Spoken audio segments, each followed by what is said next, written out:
بسم اللہ۔ نمبر 12، اخیافی یعنی ماں شریک بھائی ولید بن عقبہ رضی اللہ تعالیٰ عنہ پر حد قائم کرنا۔ حسین بن منذر سے روایت ہے کہ میں عثمان بن عفان رضی اللہ عنہ کے پاس موجود تھا۔ ولید بن عقبہ کو حاضر کیا گیا۔ دو آدمیوں میں سے حمران نے گواہی دی کہ اس نے شراب پی ہے اور دوسرے نے گواہی دی کہ اس نے اسے شراب کی قے کرتے ہوئے دیکھا ہے۔ عثمان رضی اللہ عنہ نے کہا کہ شراب پیے بغیر اس کی قے نہیں کر سکتا، اس نے ضرور شراب پی ہے۔ فرمایا علی اٹھو اور اسے کوڑے لگاؤ۔ علی رضی اللہ عنہ نے کہا کہ اے حسن اس کو کوڑے لگاؤ۔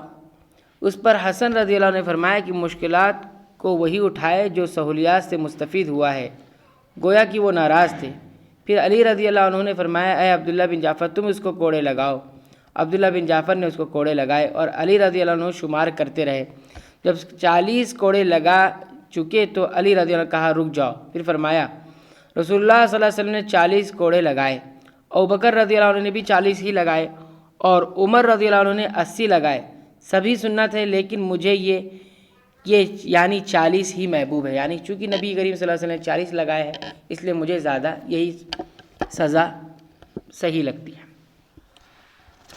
اس حدیث سے مندرجہ ذیل امور ثابت ہوتے ہیں۔ نمبر 1، عثمان رضی اللہ عنہ سے قبل نبی کریم صلی اللہ علیہ وسلم اور ابو بکر و عمر رضی اللہ عنہما نے شرابی پر حد جاری کی ہے۔ نمبر 2، حدود کی تنفیذ کرنے والے کی نیابت دوسرا کر سکتا ہے، جیسا کہ انہوں نے ان سے کہا تو انہوں نے دوسروں کو ریفر کیا کہ آپ کر دیجئے، نیابت نائب بنا دیا، تو یہ بھی کیا جا سکتا ہے۔ نمبر 3، اقامت حق میں عثمان رضی اللہ عنہ انتہائی قوی تھے، اس سلسلے میں کسی ملامت گر کی ملامت کی پرواہ نہ کرتے تھے، جیسا کہ یہاں پر انہوں نے حد جاری کروائی۔ ولید بن عقبہ رضی اللہ عنہ اکیلے ماں شریک بھائی تھے لیکن آپ نے اس کی پرواہ نہ کی۔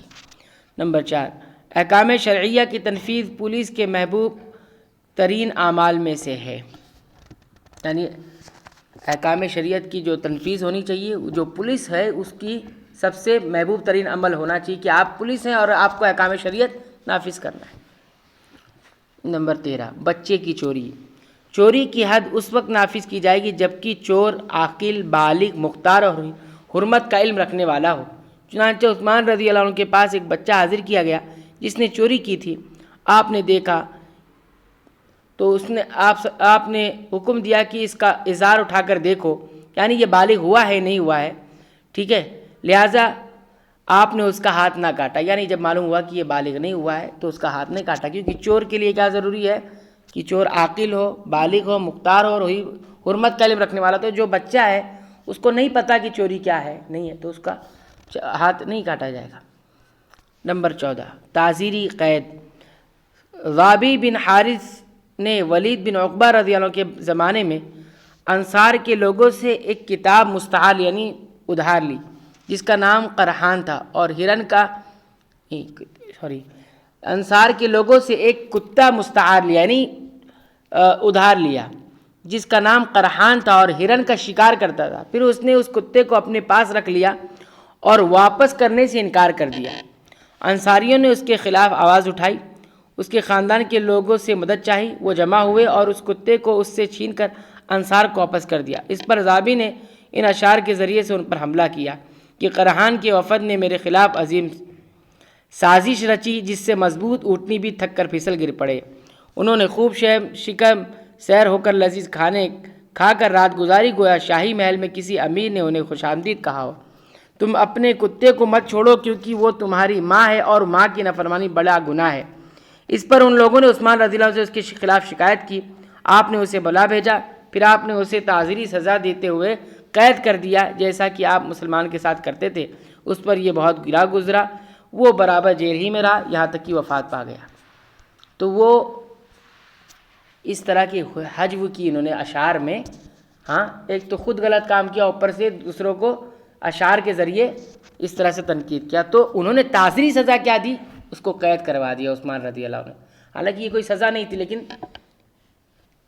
جو حاکم ہوتا ہے اس کو اس حق حاصل ہے کہ وہ مجرم کو دیکھ کر سزائے بھی مقرر کر سکتا ہے، تو اس کو جیل میں جو ہے ڈلوا دیا کیونکہ اس کا جرم تھوڑا بڑا تھا اور اس وقت کے حساب سے اور حالات کے حساب سے وہی مناسب تھا۔ نمبر 15 تعریض پر حد قذف جاری کرنا۔ عثمان رضی اللہ عنہ تعریض کی وجہ سے حد قذف جاری کرتے تھے۔ ایک شخص نے دوسرے کے بارے میں کہا یا ابن شام الوزر، یعنی اس طرح کے الفاظ کہے جو گالی کیا ہے، چھیڑ چھاڑ کے الفاظ جو ہوتے ہیں اس طرح کے الفاظ کہے، اور جس کے اندر مطلب ایک طرح سے زنا کی تہمت ہوتی ہے، اس طرح کی اشارے کنائے میں بات کرنا اور جس میں زنا کی وہ اشارہ ملتا ہو، تو اس طرح کی بات اس نے کہی۔ اس پر عثمان رضی اللہ عنہ سے اس نے شکایت کی۔ اس شخص نے کہا میری مراد اس کلمے سے یہ نہ تھی بلکہ میں نے یہ اور یہ مراد لیا تھا، لیکن عثمان رضی اللہ عنہ نے اس کی ان تعویلات کا اعتبار نہ کرتے ہوئے اس پر حد قذف یعنی زنا کی تہمت کا حد جاری کروائی اس پر۔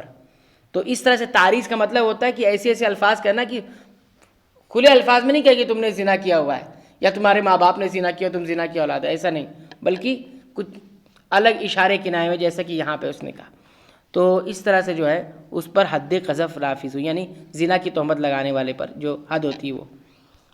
نمبر 16 زنا کی سزا۔ جب کسی مرد یا عورت پر زنا ثابت ہو جائے اور وہ آزاد شادی شدہ ہو تو اس کو پتھروں سے رجم کیا جائے گا یہاں تک کہ مر جائے۔ عثمان رضی اللہ عنہ کے عہد خلافت میں ایک آزاد عورت نے زنا کا ارتکاب کیا تو آپ نے اس کو رجم کرنے کا حکم جاری فرمایا، لیکن اس کے رجم کے وقت آپ خود موجود نہ تھے۔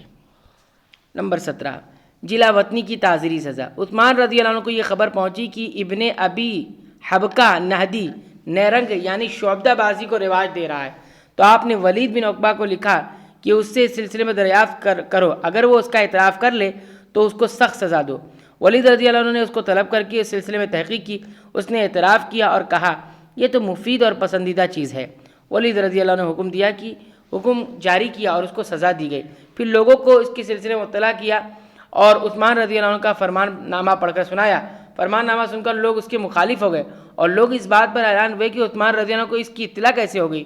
ابن ابی حبکہ سرکشی پر تو آیا، اس کی اطلاع امیر المؤمنین کو دی گئی تو آپ نے اس کو اور اس کے ساتھی مالک بن عبداللہ کو شام میں دیناون کی طرف جلا وطن کر دیا ہے، یعنی جلا وطن کی تعزیری سزا دی۔ دیکھیے اب یہ بھی ایک سزا ہے، جلا وطن کر دیا گیا، حالانکہ یہ کوئی ایسا معاملہ نہیں تھا جس پہ جلا وطن کیا جائے، لیکن مناسب اس وقت وہی تھا تو حاکم وقت نے اس کو کیا کیا، وہاں سے اس علاقے سے، کہ شعبدہ بازی دھوکہ دڑی، اور اس طرح سے کیا شعبدہ بازی ایک ہوتا ہے کہ نظروں کا دھوکہ کرنا، اس طرح کی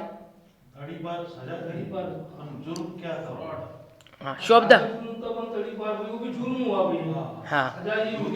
ہاں دھوکے بازی کرنا یعنی کچھ بھی کرتب دکھانا، شعبدے بازی جس کو کچھ بھی ادھر ادھر جیسے آج کل کے لوگ کرتے ہیں، کرتب دکھاتے ہیں یا اس طرح کی کچھ اس طرح کی حرکتیں کرتے جس سے آدمی صحیح لگتا ہے انسان کو، جیسے جادوگر وغیرہ کرتے، مداری جیسے لگتا ہے، ہاں اس طرح کی چیزیں کر رہا تھا، تو اس کو بھی جلا وطن کی سزا دی گئی۔ حالانکہ اس پر کوئی سزا جلا وطن کی نہیں ہے، لیکن تعزیری سزا دی جا سکتی ہے، یہ جلا وطن کی۔ اور بھی ایک اور بچہ ہے، اس کو بھی دیکھ لیتے ہیں۔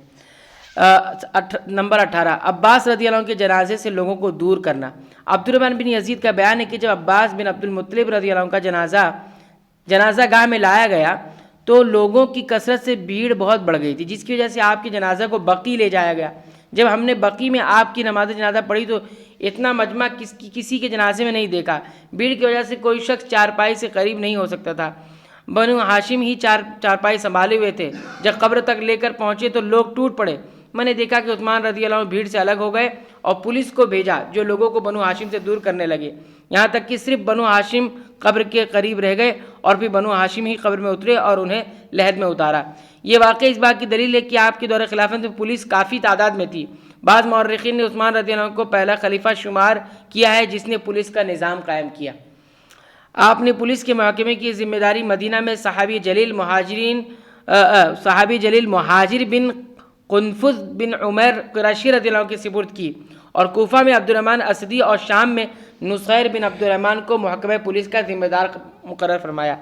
در حقیقت اسلام میں ابو بکر و عمر کے بعد عثمان رضی اللہ عنہ کی طرح کوئی خلیفہ ایسا نہیں آیا جو قریب و بعید یعنی ماضی قریب اور ماضی بعید، امیر اور غریب اور شریف اور وضیع پر بغیر کسی پرواہ کے حدود الہی کو قائم کرتا رہا ہو اور اس سلسلے میں مطلوبہ حقوق و اصلاح کا حق ادا کرتا رہا ہو۔